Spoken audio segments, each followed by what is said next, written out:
warahmatullahi wabarakatuh. Saya Ahla Septiani dari D3 Kebidanan Universitas Hangtua Pekanbaru.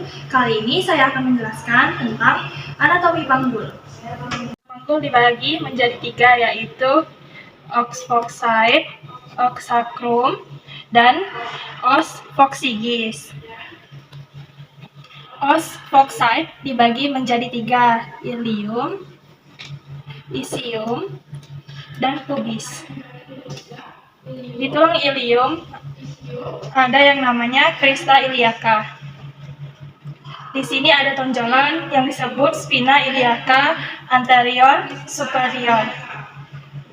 Di sini disebut spina iliaca anterior inferior. Di belakang spina iliaca posterior superior. Di bawahnya spina iliaca posterior inferior. Di sini ada ya linea terminalis. Isium terdiri dari spina bisiadica, incisura major, incisura minor, dan tuber isiadica.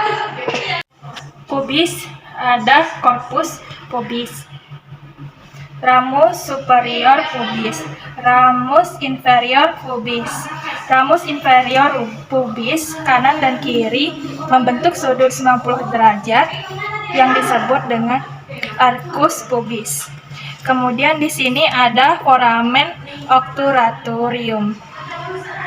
Selanjutnya di sini ada yang namanya foramen sacralia anterior. Kemudian di sini disebut promontorium. Linea terminalis membagi panggul menjadi dua, yaitu pelvis major dan pelvis minor. Pelvis major yang ke arah trania berisi organ pencernaan. Pelvis minor yang berisi ke arah kaum berisi organ reproduksi. Kemudian pintu atas panggul. Pintu atas panggul terdiri dari promontorium, linea terminalis, illuminata terminalis atau linea equata. Kemudian ada ramus superior pubis dan tepi atas simfisis pubis. Ramus superior pubis, linea terminalis atau linea arcuata, dan promontorium. Pintu bawah panggul itu dari ligamentum sacrum coccygeus atau ujung bawah sakrum ke tuber isiadicum dan tepi bawah simfisis pubis. Ukuran panggul itu ada yang namanya disebut dengan conjugata vera, promontorium ke tepi atas simfisis pubis, promontorium simfisis pubis. Conjugata obstetrica yaitu dari promontorium ke dinding dorsal simfisis pubis, dan ada conjugata diagonalis dari promontorium ke tepi bawah simfisis pubis. Conjugata diagonalis dapat dilakukan pemeriksaan dengan vagina tors atau VT.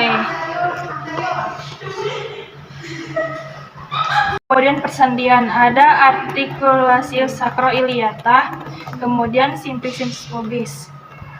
Ligamentum ada tiga, yaitu ligamentum sacrospinosus, sacrum dengan spina isiadica.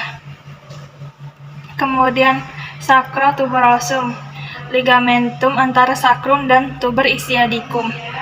Ligamentum sacrococcygeus, ligamentum antara sacrum dan coccygeus di sini. Assalamualaikum warahmatullahi wabarakatuh. Saya Ahla Septiani dari Universitas Hangtua Pekanbaru.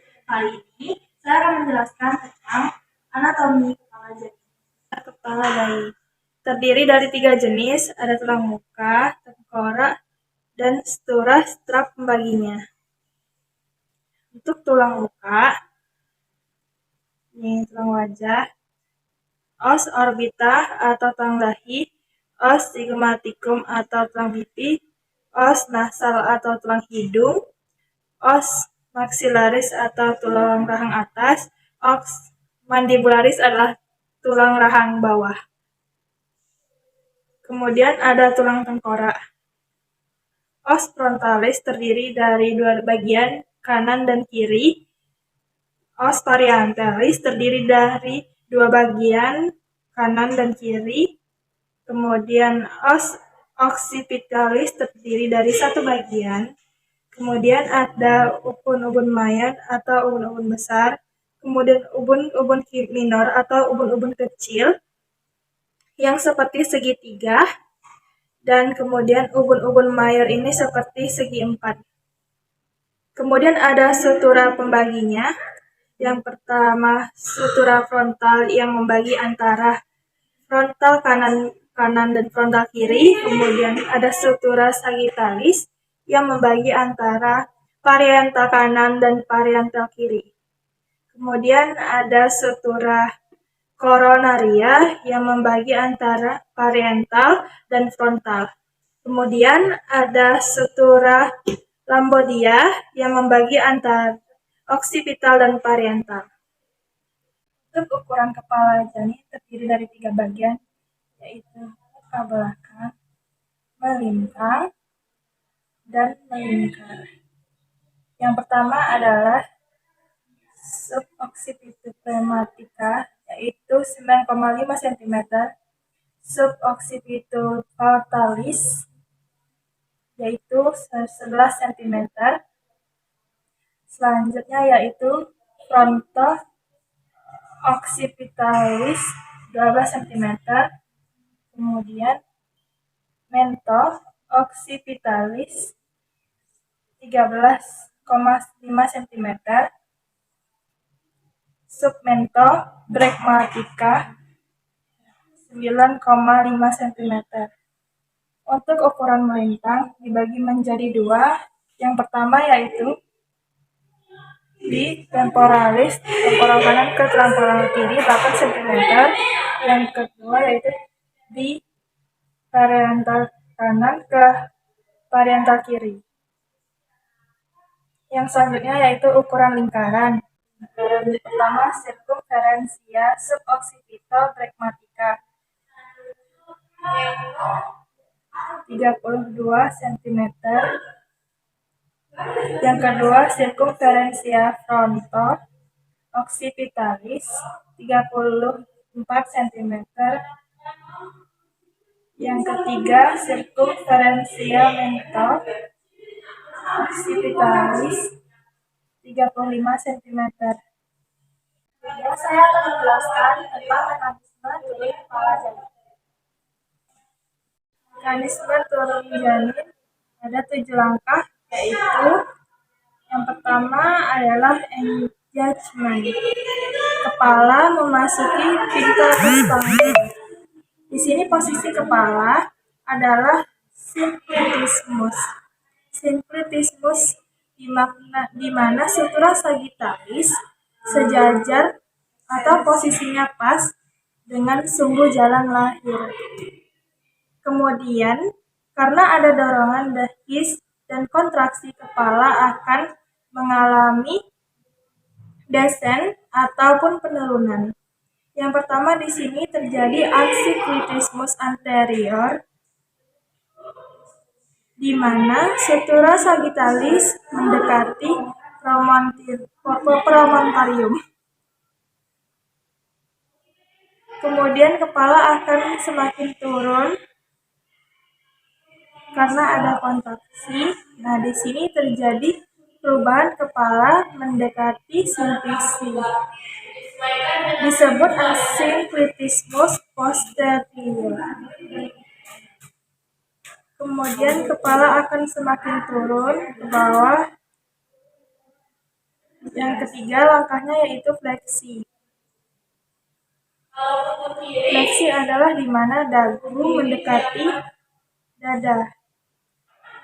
Di sini kepala sudah menjadi os ischiadica. Kepala tertahan di sini.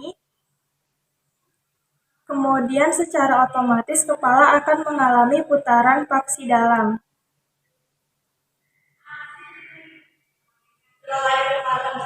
atau rotasi internal.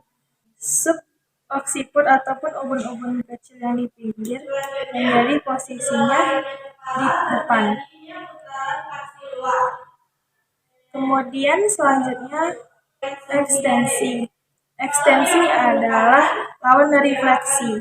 Kalau fleksi, dagu mendekati dada. Kalau ekstensi, dagu menjauhi dada. Lahirlah kepala dari ubun-ubun kecil, kemudian dahi, mata, dan hidung. Lahir kepala. Kemudian setelah lahir kepala, terjadi putaran paksi luar karena kepala akan menyesuaikan sesuai dengan sumbu janin. Kalau dia punggung kanan, dia seperti ini. Kalau punggung kiri, dia seperti ini.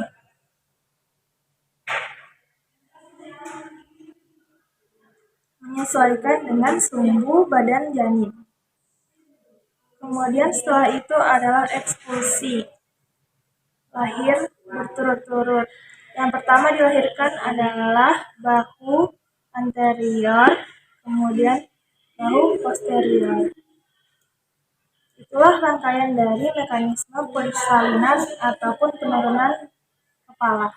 Cukup sekian video dari saya. Apabila ada kekurangan, mohon dimaafkan. Terima kasih.